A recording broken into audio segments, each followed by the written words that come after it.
Good morning, everybody. Today, I want to give you some thoughts about integrated talent management and contrast it to a much more modern approach, which we call talent density. And this is a topic we've talked about for a few years, and it's becoming even more urgent as we go into this AI-fueled work environment where everybody's job is super powered. So the history of the word talent management goes back to the late 90s, early 2000s, when originally talent was the senior leadership. And the rest of us were not considered to be talent. And around the days of the early internet, we had the digital war for talent coined by McKinsey. We realized that there were a lot of people that weren't senior leaders that were badly needed, experts in digital stuff, in tech, in data, in security. And sure enough, there were lots of pockets of quote unquote talent that we needed that were not senior executives. Of course, everybody kind of knew that, but it was never treated that way. So there was a lot of talk about this because we really did have a shortage of skills in a lot of these areas. And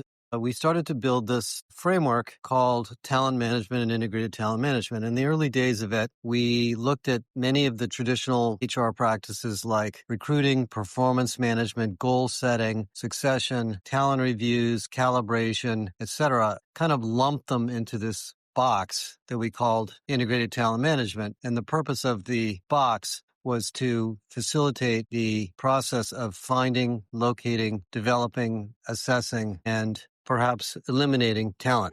Okay, so we integrated these processes to try to build a better outcome to find, locate, develop, and move talent inside the company. We left a bunch of things out. There was no focus on talent mobility at the time. There really wasn't a concept of it. And there was a lot of debate at the time about goal setting, OKRs, whether there should be forced ranking, what the calibration process would look like. And I spent multiple years with many, many companies debating this. And then a whole bunch of vendors built tools for performance management. There was a ton of companies building performance management products. A lot of the LMS vendors added performance management to their LMSs because they felt it should be integrated. And that all went sort of chaotically, and companies started to buy a lot of these standalone tools. And around 2004 or 5, all the HCM vendors started buying these talent management tools. It sort of started with SuccessFactors, and it all got integrated into the core HR system.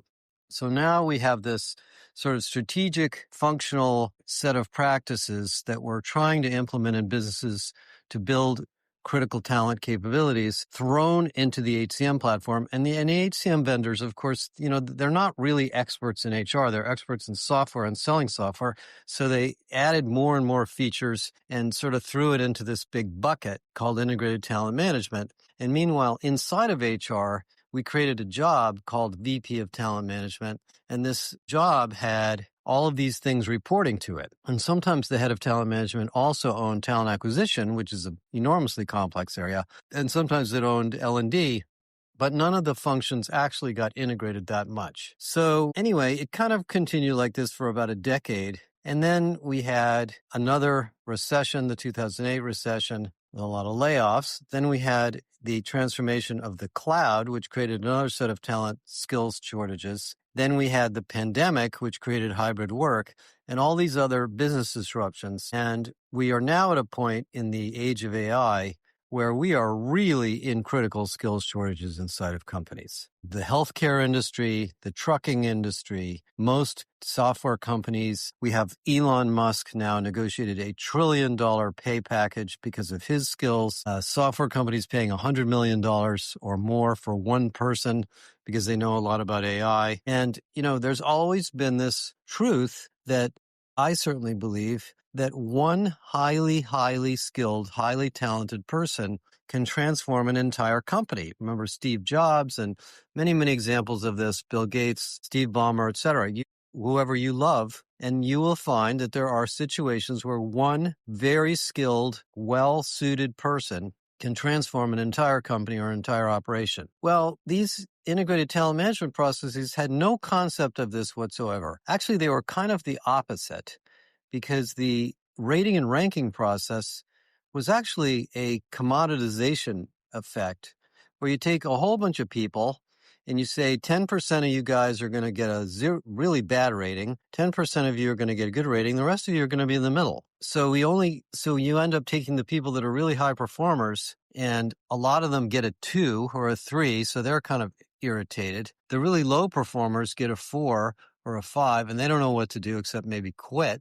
And then the small number of people maybe get a 1, and they're happy, but they feel a little bit odd because they know that there's other people around them that are just as capable as them. It's kind of a dumb approach, in my mind, to create this normal distribution model of performance, because that's not the way humans are. I mean, humans are actually almost the opposite in terms of distribution. Every human being actually is a high performer in his or her unique way. So I might be a fairly good but not great salesperson, but I'm a really good analyst, and I might be a really good communicator and a pretty good head of marketing. If I'm in a job as a salesperson, I'm going to look like a 3.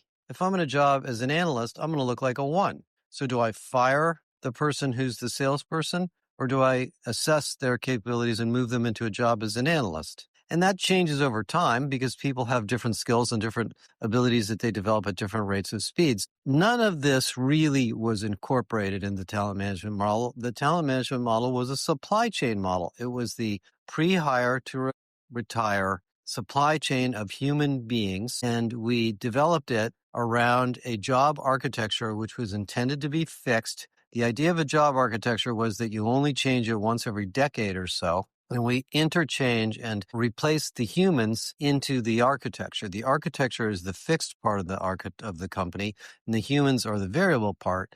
So we use talent management, quote unquote, to fill the slots with the best possible people. And then we use performance management to continuously weed out the low performers. And if we have a lot of voluntary turnover or just natural turnover, we crank up the speed of the talent management supply chain and make it go faster and faster and faster. So if you're a McDonald's or Chipotle or a hotel chain or some company that has high turnover for normal reasons, you just do the process faster so that you can get more people in and more people out. Now, static, stable situation, that all makes perfect sense because the company's kind of operating along and, the process more or less kind of takes care of itself. But no companies are static anymore. There's peak periods, there's slow periods, there's business areas that are exploded with growth, business areas that are really falling apart and need to be culled back. There's M&A, there's global expansion. There's just, it's not that simple. So what you end up with is layoffs. You have cycles of growth and cycles of layoffs. So, we bought a new company. Now we have too many people in marketing. Let's lay off half the marketing people. We're doing an HR transformation. Let's get rid of a bunch of them. We just bought a tech company. So we got a bunch of new engineers. So the old engineers are no good anymore. We don't like them anymore. So let's get rid of a bunch of them. We're going to divest from the metaverse. So let's get rid of the people that worked on the headset, etc. And you see it in the press all the time, almost every day. If you read Challenger and Christmas, I think that's their name, they monitor layoff notices. And, you can go there every week and you can see who's laying off who.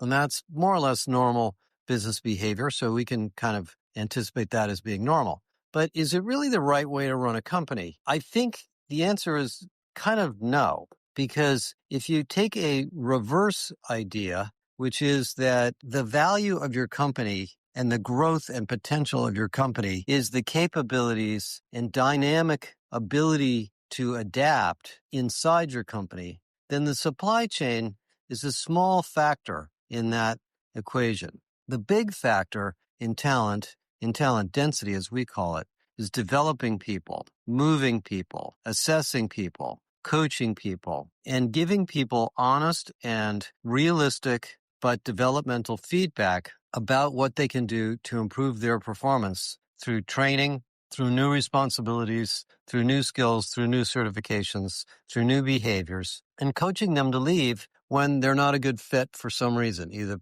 personally or professionally. That is not the same as integrating together all of these HR processes like we did before. It's a completely different concept. And one of the things that, is implicit in talent density is that the manager does not own the talent. And this is a big problem that, in a traditional talent management model, the manager does the performance appraisal. The manager decides on the succession and argues for pay or does talent review. And maybe the manager, him or herself, is also underperforming and doesn't know how to do this very well or doesn't have a lot of experience. So you have a million points of bias and possible suboptimal decisions being made by managers. If I'm a sales manager in a business unit that is performing poorly, I don't know that there's another sales team in a business unit that is outperforming, that desperately needs the talent that I have. I don't know that. So I'm not going to say to one of my salespeople, I really think it's better that you leave us and go work for him, because I don't even know that that opportunity exists. But ideally, you would want that to happen. And you would not want the manager in the poor performing group to be penalized because he or she happened to have landed in a business area that's just underperforming for maybe a bunch of other reasons. You'd want him also, if he's good and capable, to move to this new business unit and not fight it. But if you're a manager and you're paid or rewarded based on your span of control and organizational budget, you're not going to do that. You're going to protect your turf. So the implicit problem that we want to fix in talent density is making organizational wide decisions that are good for the company and for the customer base and for the product strategy and for the investors that may not be good for each individual manager. But, the managers are really just there to develop the people for the rest of the company, not just for themselves. So implicit in talent density is that every one of us is a resource that can be optimized in better ways. And we have to feel comfortable with that. Now, if you've ever worked in a professional services firm, you know this. It's very clear when you get there that you are only as good as the last project you did. Your title, your level, your political power is not really that useful. It's somewhat useful, but it's not that useful. Whereas in a typical hierarchical company, you have the same job for a long time. You have your little office, you have your friends, you have your levels and all that stuff. And that protects your turf, and everybody knows you for your skills. So in a talent density world, even that has to be reconsidered. The second thing that's different in a talent density world is we don't recruit constantly just to fill capacity. One of the situations that I've been involved in many times in my career at different companies, and I've had this actual problem myself, is we want to grow the company. We see opportunities. We're trying to beat our competition. We're trying to win market share. So let's hire more people. Let's hire twice as many engineers. We'll develop twice as much product. Let's hire twice as many salespeople. We'll sell twice as many new customers. Let's double the size of our IT department, and then we'll fix all our tech problems. Well, I think most of you know that never happens that way, because the faster you hire people, the more unproductive the organization becomes, because there's a lot of new people that don't quite know what to do. The incremental value or productivity of a new person when you're hiring quickly is declining over time, because the more new people you hire, the more they either get in the way or slow down the people that are already there.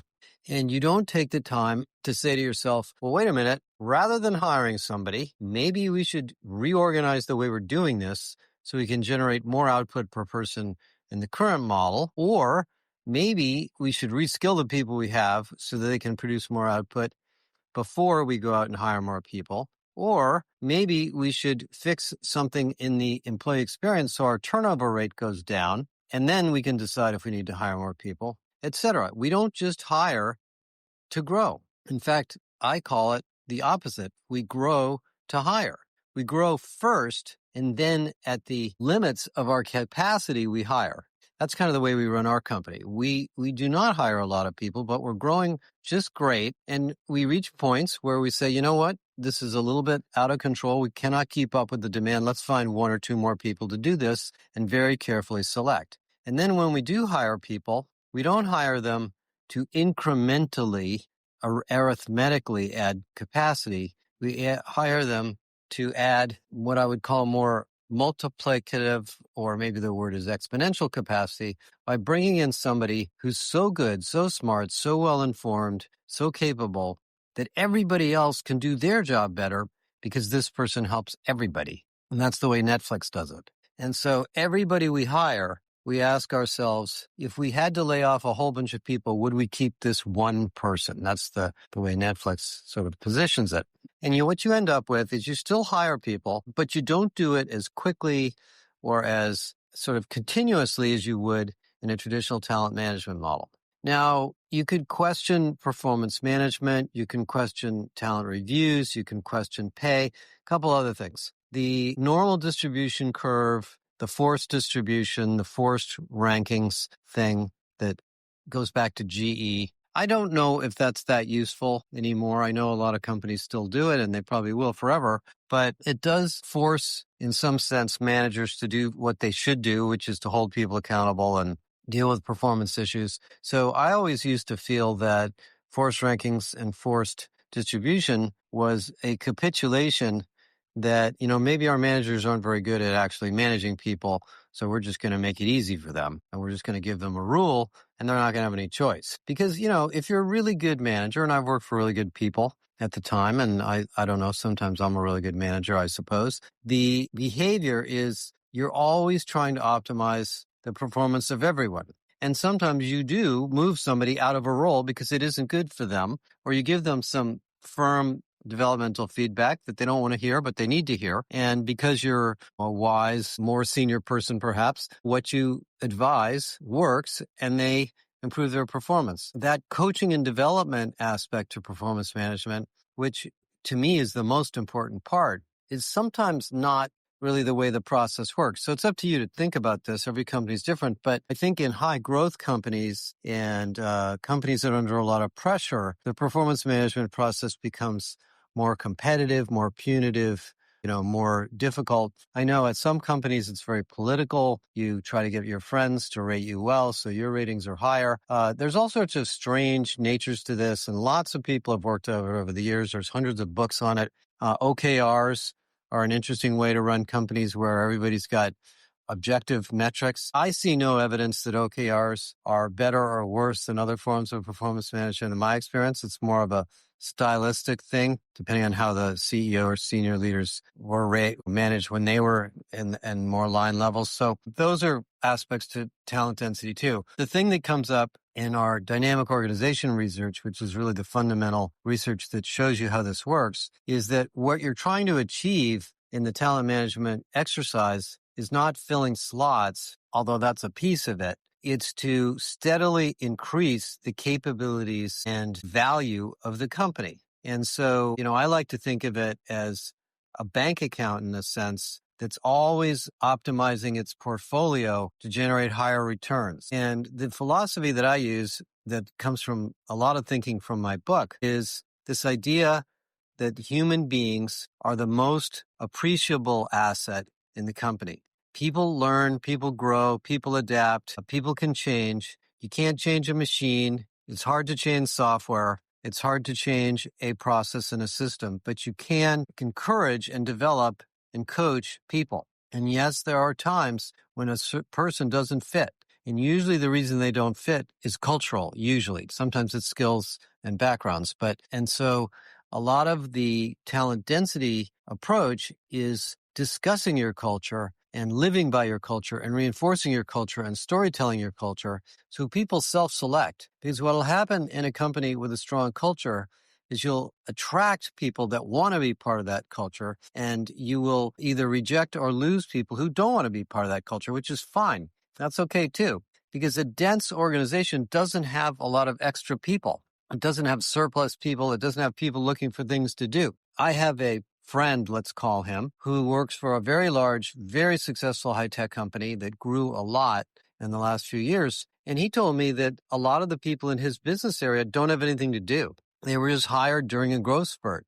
And sure enough, 6 to 9 months later, a bunch of them got let go. That to me is just such a terrible mistake to go through. You want to prevent that. Now, in terms of how you implement a talent density model, it is really more of a philosophical approach as opposed to an organizational approach. I don't know if the word head of talent management with all these other functions reporting to them is necessarily important. It might be or it might not. In systemic HR, the idea is the business functional areas of HR work together. So if you're in L&D and you're the head of L&D or the CLO, you're building programs to facilitate this talent density strategy. If you're the the skills person worried about the skills architecture. You're focused on talent density and where are our most critical skills and what are our most critical skills? And then do we find them? Do we develop them? Do we build them, etc.? If you're the head of TA, by the way, I've mentioned this multiple times, 75% of the heads of recruiting feel like they're not involved in any of these strategic decisions. If you're the head of TA, though, you want to be asking some tough questions about why are we hiring so many people in this group? Why are we hiring so fast? Why is the turnover rate so high here? Somebody has to ask those questions. And if you're leading workforce planning or headcount planning, you also have to think about talent density and say to yourself, if we need this new skill that's maybe very rarefied or very emerging, can we find it? Should we attract it from a competitor? Can we bring it out of college or should we develop it? And in some cases, any one of those might be the right answer, but you should be thinking about density too. And then inside of HR, you should be thinking about your own talent density. Are people in the wrong jobs? Do we have underskilled people trying to do new things? Do we have the right tools? Do we have Galileo or whatever we need to really be great at our craft? We're in some sense, a well-run HR organization is the fine-tuning on the engine of the company. The company's running. It's got an engine. It's got parts in the engine. And our job is to look around for all the little pieces of the engine that are underperforming and really do what we can do to make them perform better. And sometimes it's skills, sometimes it's org design, sometimes it's tech, sometimes it's culture, sometimes it's something else. And that's really what talent density is about. I'm going to discuss this a bit in the predictions for next year so you can read more about it. We have a whole white paper on it. You look at a really high-performing, enduring company. You look at Boeing, you look at Amazon, you look at IBM, pick whatever company you admire in your industry, and there's many of them. And you find they're actually doing talent density. They're continuously assessing people. They're continuously developing people. They're continuously moving people. They're holding people accountable. They're being honest. They're giving people feedback. Those are just management principles of an irresistible company. It's not just being nice. It's not just following the rules. It's not just doing the year-end review as defined by corporate, quote unquote. It's constantly thinking about, are we continuously improving as an organization? So let me stop there. It's the holiday week here in the U.S., and I know a lot of you have turkey and family at home, so I hope you have a great week. And we'll talk next week. I'm going to be publishing the podcast on the airline industry early next week, and I think you're really going to kick out of it. Thanks. Bye for now.